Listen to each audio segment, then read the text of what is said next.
excited. I don't understand it, but I tell them to go to hell. This I know well in Swahili. I go and sit at the wheel of the Jeep and start the engine. The sergeant tries to pull me away. That does it.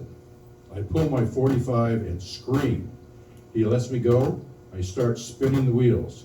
In the meantime, the DC-3 pilot, Yaquas, a beautiful guy, winds up his engines and starts rolling. That is too much for the two Babas. Now I am speeding into the terminal of the Sabrina Airlines. There's a 707 ready to close the door, but there are two government men and two gendarmes at the bottom of the ladder. It's now or never. I stepped on the brakes, forcing three of them Negroes aside. I roll over the hood and land almost on the other guy's belly.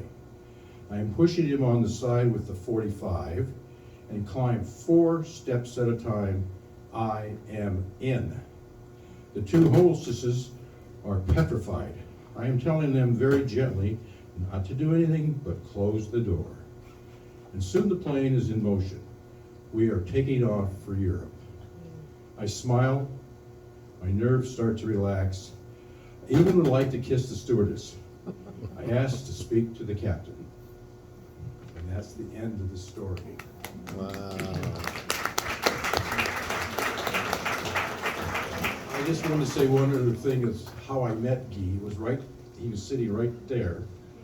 I was over there, and we, as a community, we celebrated Veterans Day. All the veterans were acknowledged and so forth, but they're all Americans. And they finally, at the end, they said, please, everybody that's a veteran, stand up, so we didn't miss anybody. Well, a couple ladies stood up, which was fine, but Guy didn't stand up.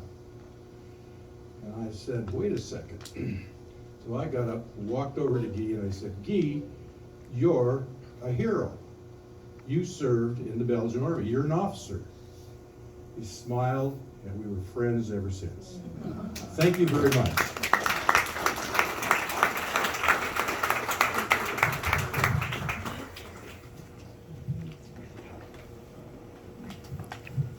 Okay, next is Janet Dean. This will be a whole other side of Guy's life.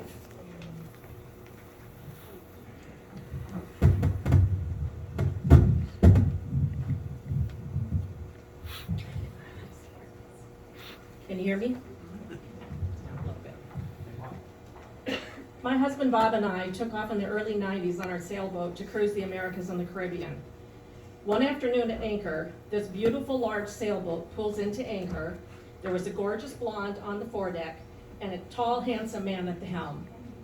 That boat was La Corsair, the gorgeous blonde was Deborah, and the handsome skipper was Guy. We became instant friends, Deborah making us laugh so hard sometimes that my cheeks would hurt, while Guy, with a twinkle in his eye, would shake his head and roll his eyes at her antics. Guy kept us entertained many evenings with his fascinating story of his life. But I never heard that one. But he had a lot of them. They had a very beautiful boat, and it was also very unique. It is the only boat I have ever been on that had a spiral staircase. For many years after that, Windfall and La Corsair's path crossed many times in many countries. The 4 of us were so very fortunate to have experienced the lifestyle on board.